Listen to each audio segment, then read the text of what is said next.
Camp Pros, and welcome to the CampHacker podcast. My name is Travis Allison. I do as much as I can to help the summer camp world from here in Woodstock, Ontario. Hi, my name is Dan Weir. I have over 20 years of camping experience, mostly in YMCA camping. I've worked in overnight and day camps as well. I am the Senior Director, Program Development for YMCA of Long Island. What that means is I basically develop all of our day camps. And my name's Joe Richards. Currently, I'm still the Executive Director of Pierce Williams Summer Camp and Retreat Facility. And we are part of the United Church Canada Summer Camp Network. And I'm just trying to get through and survive. When we are working on topics, talking over topics for today, you should check out YouTube. You should YouTube this if you're just a listener, because we're all a little punchy today. And so we decided to just go with it. We are talking today about things that we are doing to avoid thinking about the pandemic. Yes. Things that catch our attention, Yes. Things, etc. And in the spirit of this occasion, Joe has cracked out scotch. I have. And it is just in case if Robin Squires listens to this episode, it is the Aubin 14-year-old that he introduced me to. My son a couple of years ago said, that's as old as I am. I was like, yes, it is. But wiser, yes. Joe, I want you to know what I had last night you should not do with that scotch. I had a Red Label and Sprite. So 2 to 3 shots of Johnny Walker Red Label. And then and Sprite, about half a can of Sprite. Was beautiful. Yeah. With the 14-year-old, one year at the OCA conference, I hadn't been in a long time, and I showed up and just bought a whole bottle. That was my drinking, because on keto, you're allowed to drink scotch, and I've been doing keto for a couple of years now. And so that whole conference, I walked around the entire thing with a Tervis full of scotch and just drank. It was great. And nobody noticed. They don't think I'm any weirder when I've been drinking, so we're all good. Dan, since we started with Joe's whiskey, what are you doing to keep yourself sane and happy and yeah. Let's before we dive into the examples that we got giddy when we started talking about this topic. I've talked about this book a lot, but this book really helped me understand myself. The book When is all about rhythms in a day and how your day goes. And so I actually reflecting a lot on what makes me happy. I was able to read that book and be like, oh, this makes me happy at this time. So and also routine makes me happy.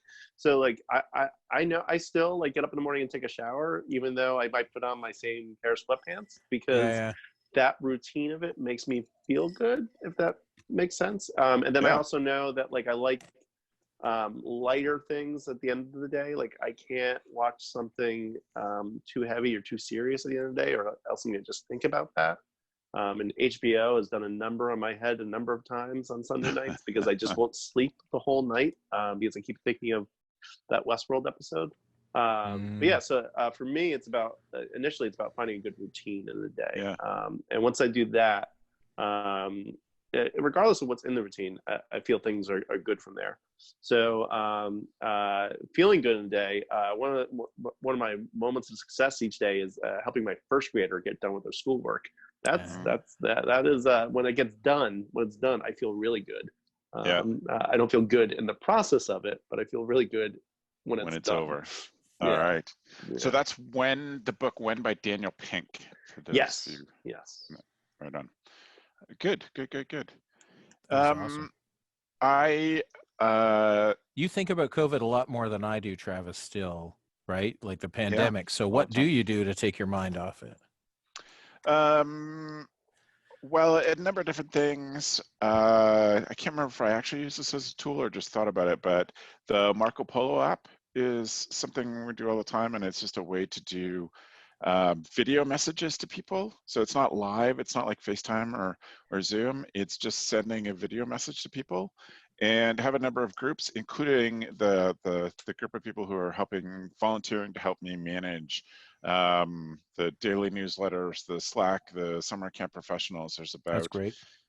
16 or 17 people, and we have a group. We just send each other little encouragements, or here's me going for a walk, that kind of thing. And I think that's been nice to connect, because I'm 95% extrovert really, and so there's only so much poking and prodding and silly me that Beth can handle. So I share that outside of the house as much as I can. And I found that has been a nice way to stay connected. So we do it with our family, we do it with those volunteer moderators, and our camp alumni group family. It's actually turned it. We had to create a second group for our friends group, our camp alumni friends group, because the kids took over the first group.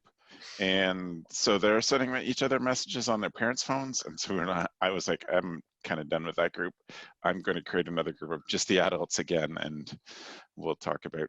So that's a Marco Polo app is what it is? The app is called Marco Polo. Yep, one-way video messages. You can react to them. You can just put text if you need, but it's really about sending video messages. Some of my highlights over the past month have been when Mark Cooper sends a Bonjoro to me, and I see it, and I'm just like, this is amazing. And I know he listens to this, so Mark Cooper is amazing and awesome. He is an amazing human. The reason I came up with this idea of just talking about what takes our mind off is because one of the things I'm doing that is literally 20 seconds, 30-second, like little mini breaks is, as you may or may not know, I have this website called yoyojoe.com, YOYOJOE. And some people think that it's, my license plate is also Yo-Yo Joe, which is an Ontario plate. And some people, my staff used to think it was just like yo-yo, like it was that. And they didn't realize that it was like actual yo-yos. And a few years ago, I bought an unresponsive yo-yo and had never, so an unresponsive yo-yo is a yo-yo that doesn't come back. So most yo-yos, when growing up, if you're over the age of 40, all of the yo-yos you would have had as a kid would have been a wooden axle or something yo-yo that literally you throw down and it comes back to you without much effort. And an unresponsive yo-yo has a giant ball bearing on its bearing on its axle that literally can have it spin for 1 minute to 2 minutes to 5 minutes, depending on how much you pay for or what kind of yo-yo you have.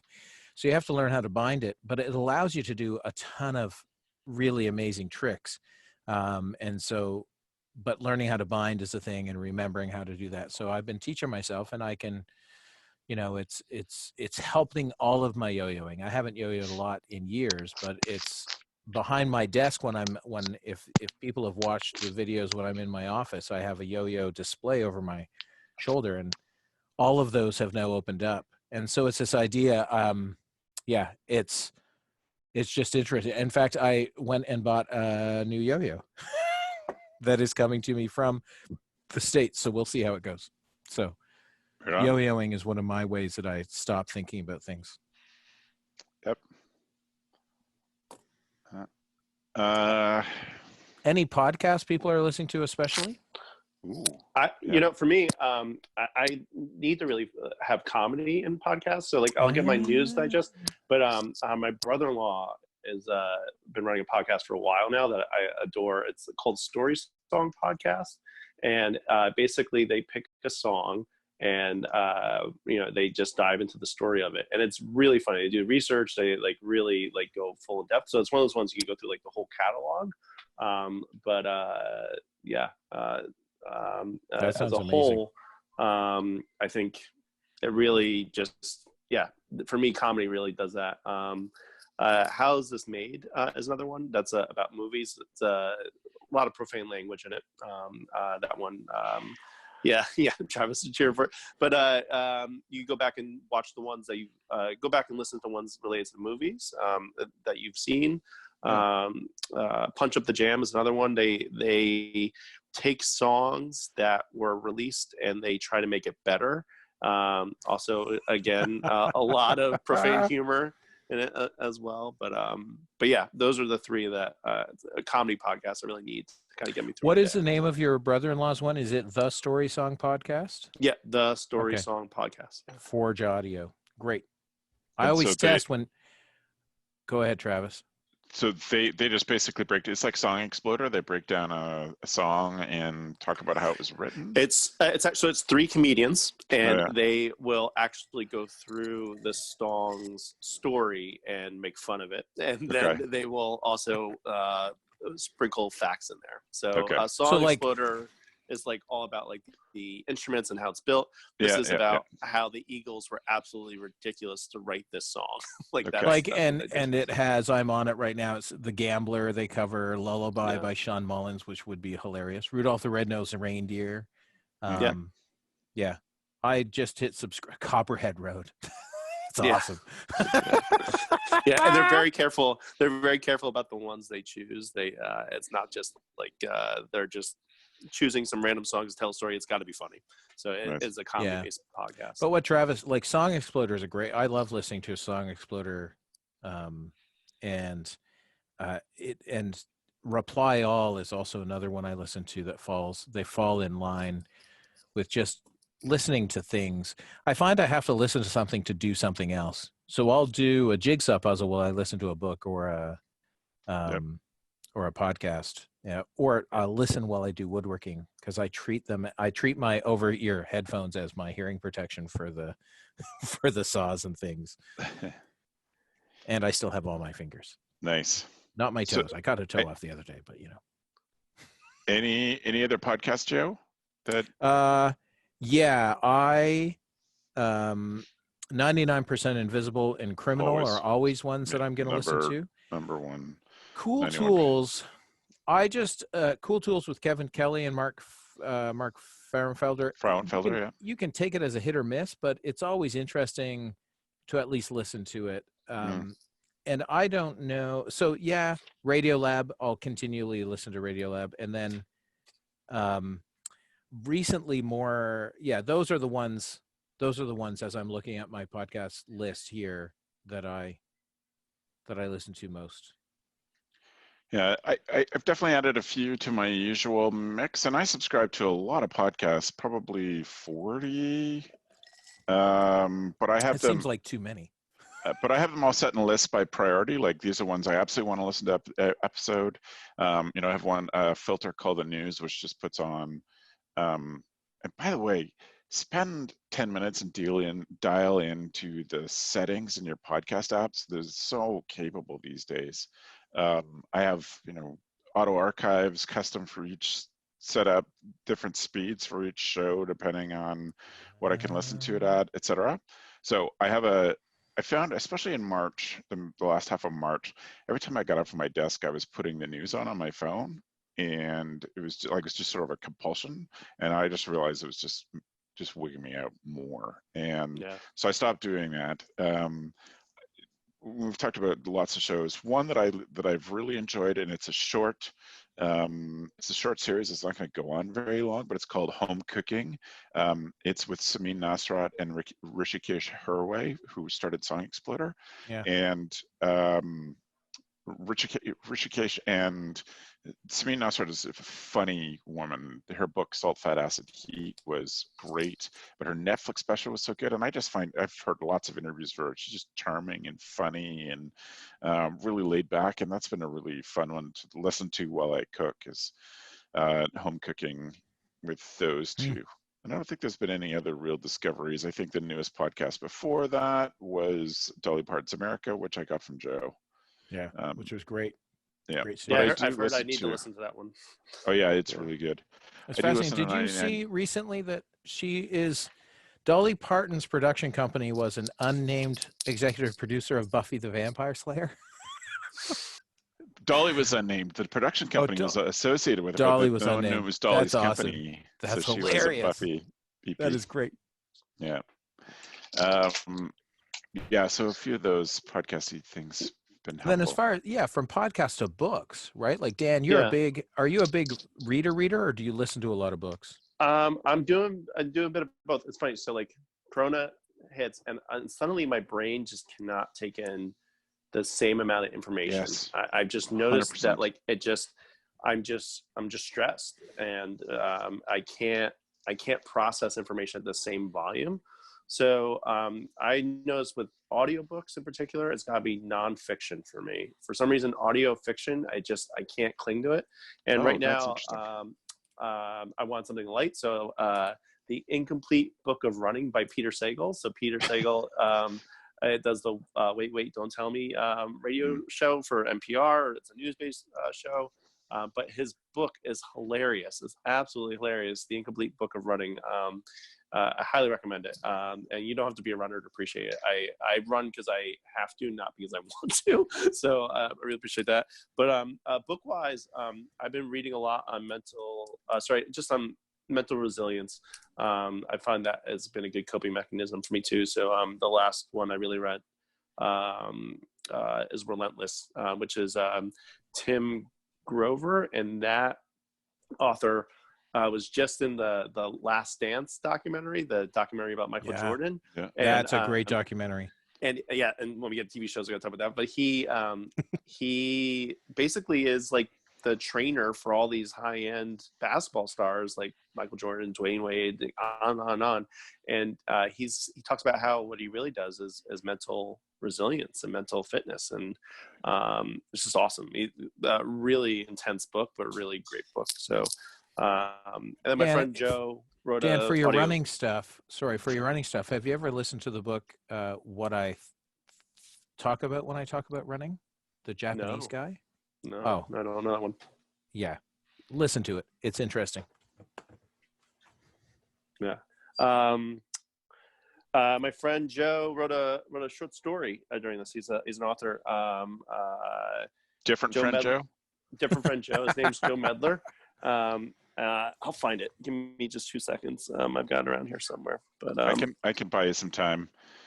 You're talking about listening to stuff while doing stuff. I have done a fair amount. Every once in a while I buy some more sorting stuff, and I take all of my Legos, and my Lego sorting is getting more and more complicated.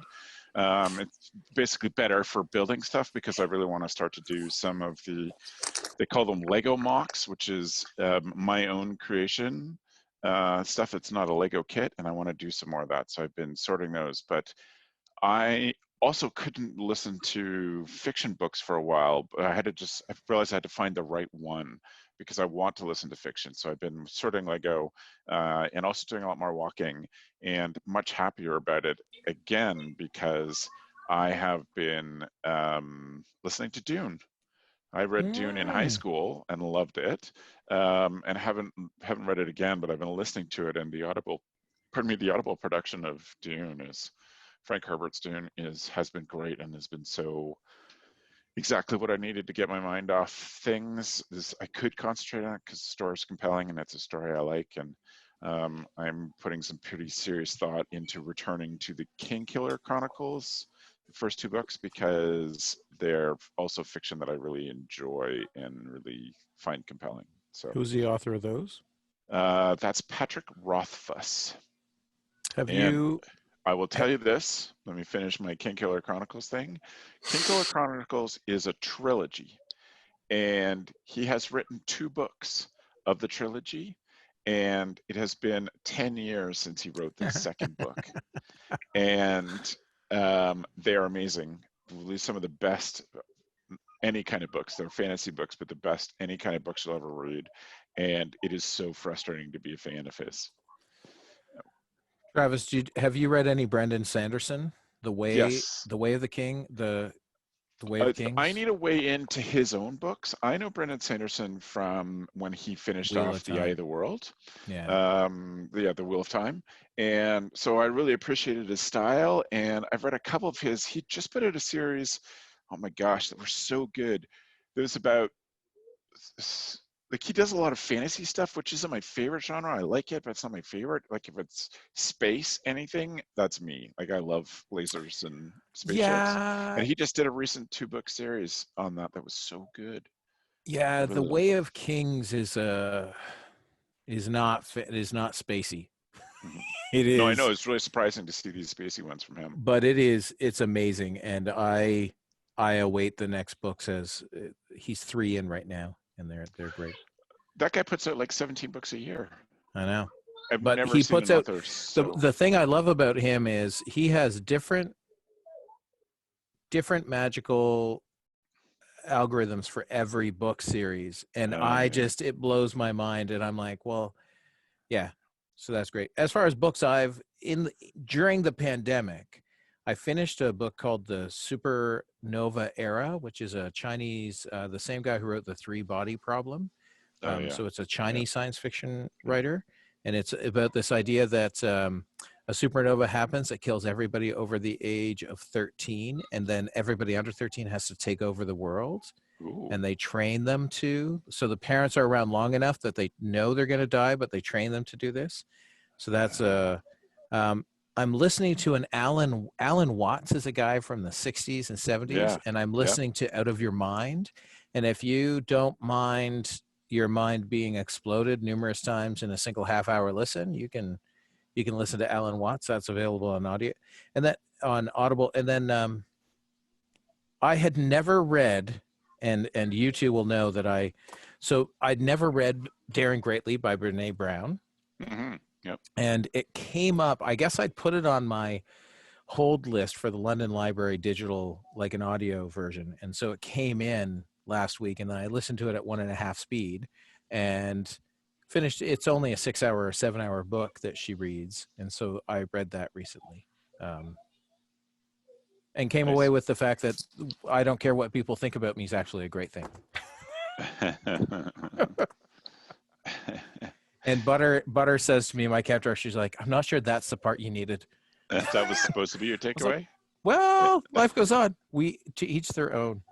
Uh-huh. Yeah. I found the name of that story. It's the name of the story is by Joe Medler.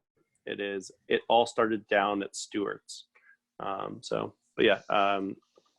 author. I'm a quarter through it, enjoying it. So that's great. Awesome. Before we do TV, any other things that you're doing, Dan? Or... so physical fitness. You talked about going for walks, but just something to just move your body, and your brain actually will feel better. You'll release serotonin, and it doesn't have to be much. Walking, push-ups, sit-ups. There's tons of stuff you can do without any equipment. Just look up body fitness on YouTube, and you can find a million routines for any level that you're at.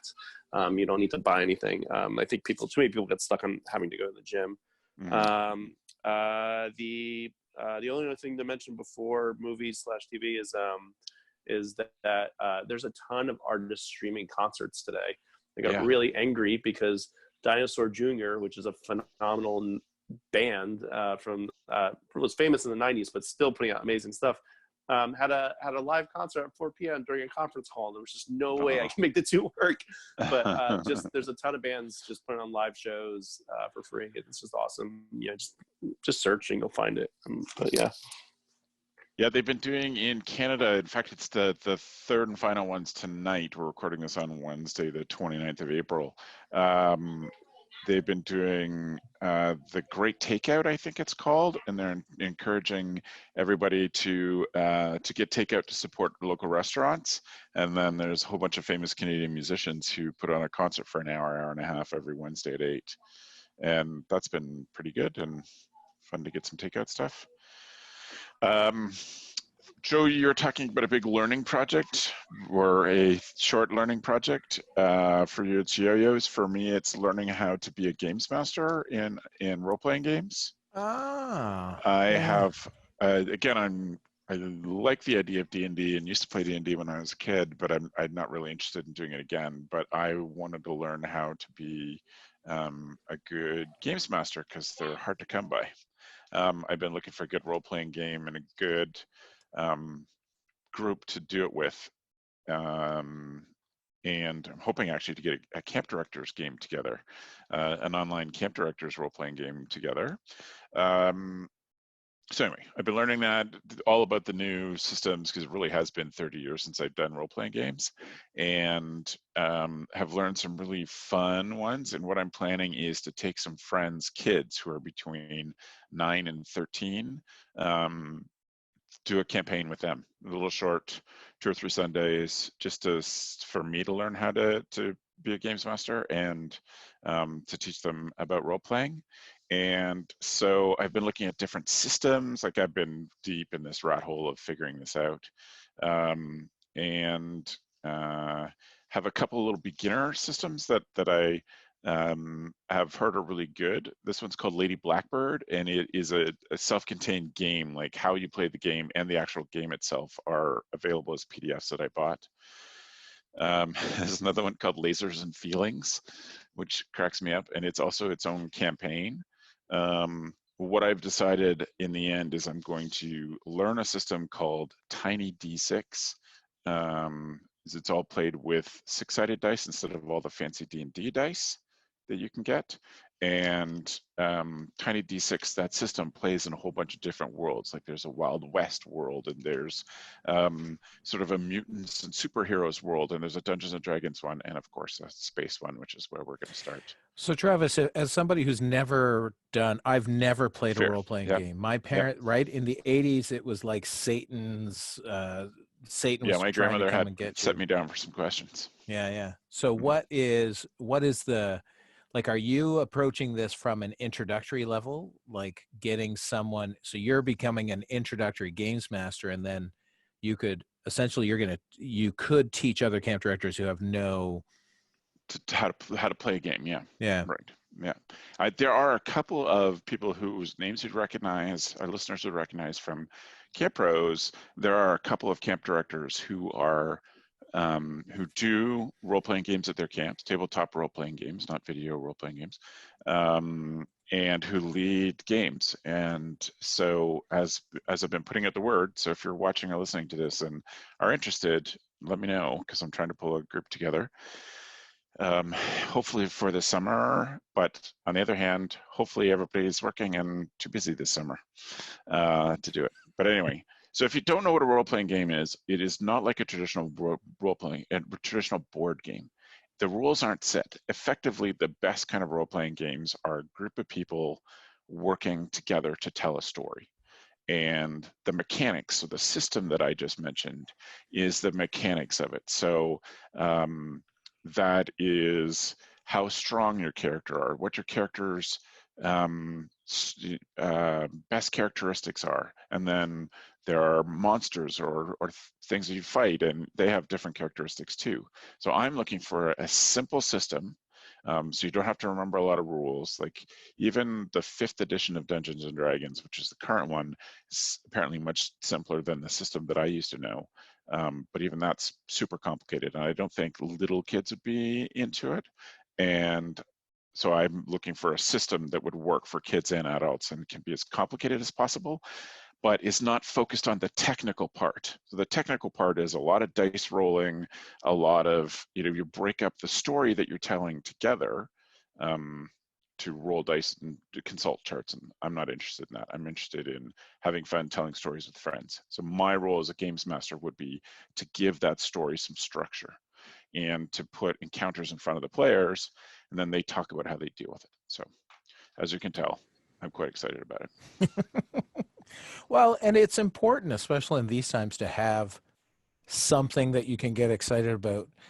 And if you like your family, that's even better, right? Yeah. Like if you're stuck in your house and you enjoy your kids and your family, it's even better. It's one of those things that outside of reading and television and music, I'm doing a lot more woodworking right now. And I read through, Jen and I went to our lake house last weekend, and just by ourselves, and I took down a magazine on how to make different boxes, wooden boxes. And I was like, you know what? I could just set a goal as to make every box in this magazine, and because it's going to teach me skills that I don't have. Right. And I think that you're just learning you're remembering how to learn, right? And in woodworking, you end up with these things that you then are great to give away as gifts, or you just stack everything in a corner because your wife doesn't want it displayed anywhere else. But if for instance, and it's really helpful at camp. Today I had so we have a retired camp director who lives on site, and Brother Bill, and he is learning new woodworking skills all the time. And he said to me during the pandemic, he said, in the past couple of weeks, he goes, "It's amazing to have a shop where when I need a tool, the tool is there," right? Like you don't have to jerry rig. Yeah. He's like I need a bandsaw, and there's a bandsaw, and I walk, and so he's cutting out some things, and that's very well. He's cutting out some numbers and some lettering that I've very well could have done in my garage, but I have no emotional attachment to it, so let it go, and it'll be up at camp, and whether we use it this summer or we can use it when our migrant workers get off the bus. Just go to number 2, number 5. We have a system going up. So yeah, woodworking is great. And you can still order woodworking supplies from Amazon, tools. Some of those tools, I'm not sure if you've picked up on this, if you order anything from Amazon, but some things, the delivery date for a while there was set like a month out. A month or 6 weeks, yeah. But I figured out how to trick that system, which was you put all of those things in your cart and you order them, and then they're like, "You'll be delivered on May the 7th." And you're like, well, and in March, you're like, that's a long way away. Then you find something that is essential, and they will deliver within the 2 or 3 days, and they just ship everything together. Right. I was like, this is brilliant. I only did it a couple of times because I have lower money now than I used to have. So, yeah. How about music? I'm interested. Have you discovered any new music? Or what I found is I've rediscovered old music. Mm-hmm. Like I'm just on my Google, YouTube Music, right? And there's so I've spent a bunch of time listening to Toad the Wet Sprocket's Fear album, which is totally university for me. And I was like, this is awesome. Yeah. As well as new albums by like St. Cloud and some other people. So. Well, you're talking music. Dan's getting excited. Yeah, I mean, there's a ton of good stuff coming out these days. It's awesome. The Strokes put out a great album that was highly anticipated. But there's just a ton of bands just putting out good stuff. NPR's Listen First podcast, just subscribe to that. They do 2 things. They do like episodes on just stuff that's coming out. But then every Friday, they really dissect what came out that week and review it. And it's like a half-hour episode, but you'll literally walk away with 4 new albums you're going to listen to. Let's see, I've been playing a lot. I've been playing Anna Birch. I put out there on Instagram that's nice, like jangly pop. The lead singer, Hamilton, I can't remember his last name. Lead singer of the Walkmen just put out a new solo album. That's been really fantastic. And then again, I just go to YouTube and just type in live concerts by the bands I love, and I always find a concert in HD of a band I loved, and it makes me feel like I was right there. Like Kurt Bing is a band that I love. It's just 3 musicians, hardly any words. And today I watched some beautiful concert from Argentina. It was released a few months ago, and but yeah, it's just good stuff. Yeah. YouTube is one of those things that it's not TV, but it is TV, right? And it's one of those, Steve Ramsey is a guy who has a woodworking channel on YouTube called Woodworking for Mere Mortals, been around forever. And he has been putting a video out every day. So he has a lockdown woodworking day 46 right now. And he's built 2 or 3 projects, and it's not for everybody, but I tune in. It's, 10, 15 minutes a day. I'm like, okay, great. I wonder what he's up to today. He built a weight bench. I was like, out of wood, that can't be that comfortable, but he built it. Yeah. Right. And so YouTube is, that I learn a lot of my yo-yo tricks through YouTube and pausing and slowly going forward. Yeah.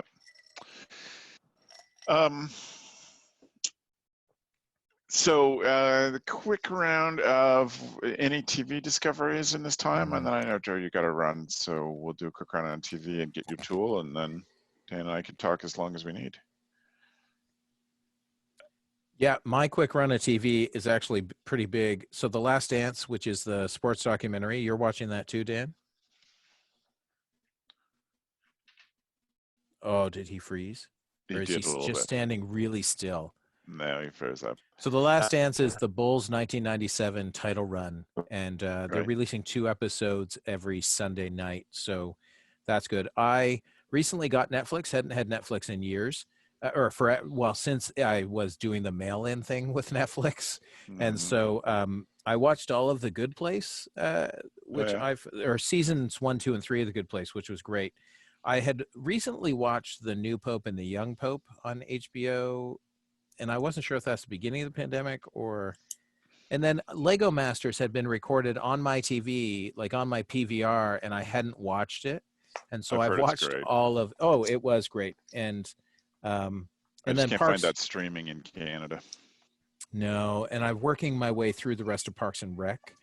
I'm on season 6, so I only have 1 season left to go.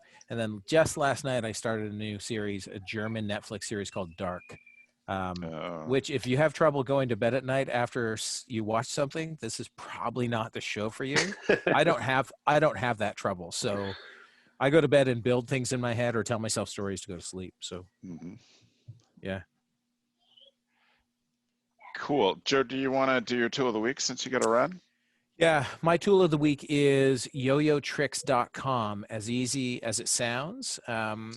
If you have some kid without a lot of direction in their life, in your life, yo-yo is one of those easy toys that is easy to learn, and Yo-Yo Tricks sells and shows. And the guy's great. I hadn't experienced this until a couple of weeks ago, and it's really great to get back into something that that my brother introduced me to many years ago, and I've been doing for years. More proficient than most people at it. And yoyotricks.com. Just find something that brings you joy. So, but that's great. Thanks for having me today, guys. Thanks for being on, Joe. Thank you to Joe for being on the show. I wanted to say the TV discovery that I think I probably like the best of this time has been also a German Netflix show called Babylon Berlin, and subtitled, of course. It's set between the world wars in Berlin, and it's a really interesting show, interesting perspective, especially when you know what's going to happen to Germany and you could see the first signs of it. And so it's kind of like set in the age of the Cabaret the musical, but it has been really interesting. So that's been one of the things that we've been spending time on. I've also caught up on 2nd season of Westworld, decided to give it a little break and wait for the 3rd season of Westworld. But it's been some of the fun things. Deanne, have you folks been finding any TV time? Yeah, Tiger King was definitely a fun hole to dive down. I fully appreciated that America all watched the show at the same time as well, which was great. It was a good conversation starter. Schitt's Creek, my wife started that and finished that, and she's now disappointed she finished it, but again, comedy took your mind off of things. Westworld was great. Really appreciate that. Did you finich it? Well, we have one episode left yet. in season 3. Yeah, so we've been keeping up. Watched Curb Your Enthusiasm's latest season, which was great. I really stand-up comedy. Netflix has a ton of stand-up comedy. Yeah, so that's been diving into that.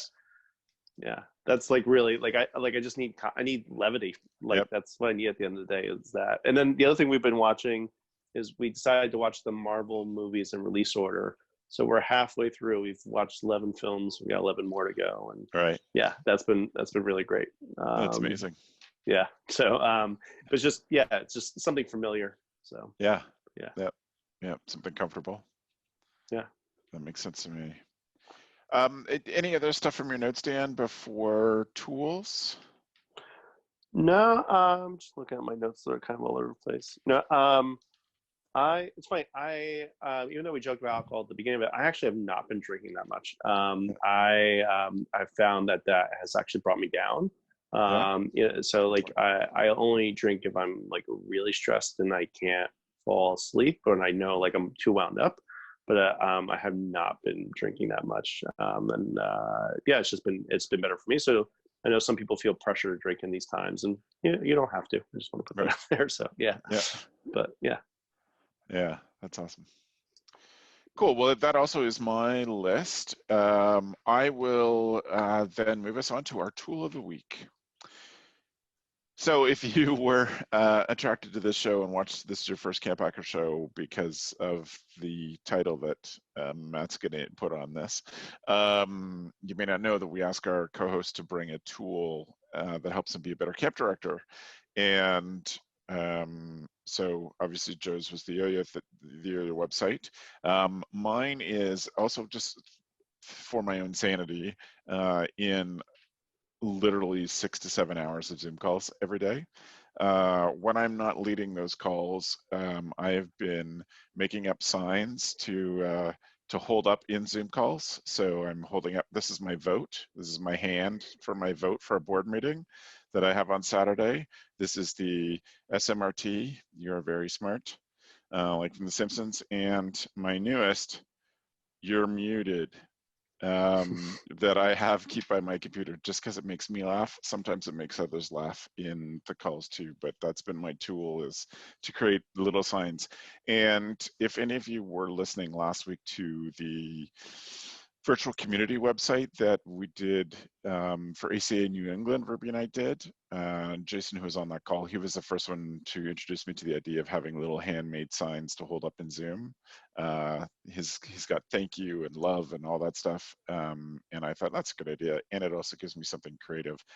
Because when and this has happened to me after 6 hours of Zoom calls, have then had a 2-hour board meeting starting at 6:30 at night. It was like, I have to do something with my hands in order to just concentrate at all. And so that's been my new little arts project, is funny signs for Zoom. That's my tool. How about you, Dan? Nice. So mine's another book. So I talked about one book. Mental Resilience is another one. It's Can't Hurt Me by David Goggins. And I have to give kind of the backstory of him to kind of explain why the book is significant. So years ago, an entrepreneur named Jesse something, he basically is famous for writing music for the NBA and also came up with like Uber for jets. He wrote a book called Living with a SEAL. And it's all about how he hired a Navy SEAL to live with him for 30 days to make him tougher. And the book is hilarious. Highly recommend it. It'll take you fire for anything. That Navy SEAL in that book is David Goggins. And that guy has become famous now since then, and has basically been an author on mental resilience. And, he talks about how he talked at MIT and yet he doesn't even have a college degree. So he has an incredible Instagram as well too. Very intense Instagram, but says it like it is. So anyway, the book Can't Hurt Me is all about mental resilience and how you could withstand anything. And I joke the guy could read me a diner menu and I would get amped up. I mean, he's just that type of person. But recommend it. If nothing else, check out his Instagram as well too. So cool. That is great. Well, Dan, thanks so much. If people have questions for you, what's the best way to get in touch with you and if they want to follow up? Social media, Dan Loves Camp. Twitter is easiest. Instagram is the same handle. DanielWeir@gmail.com is my Gmail. Dan.Weir@YMCALI as well too. But other than that, great. Well, brother, thanks for being here. Yeah, thank you for having me. All right, good to see you. So you can find our show notes at camphacker.tv/podcast.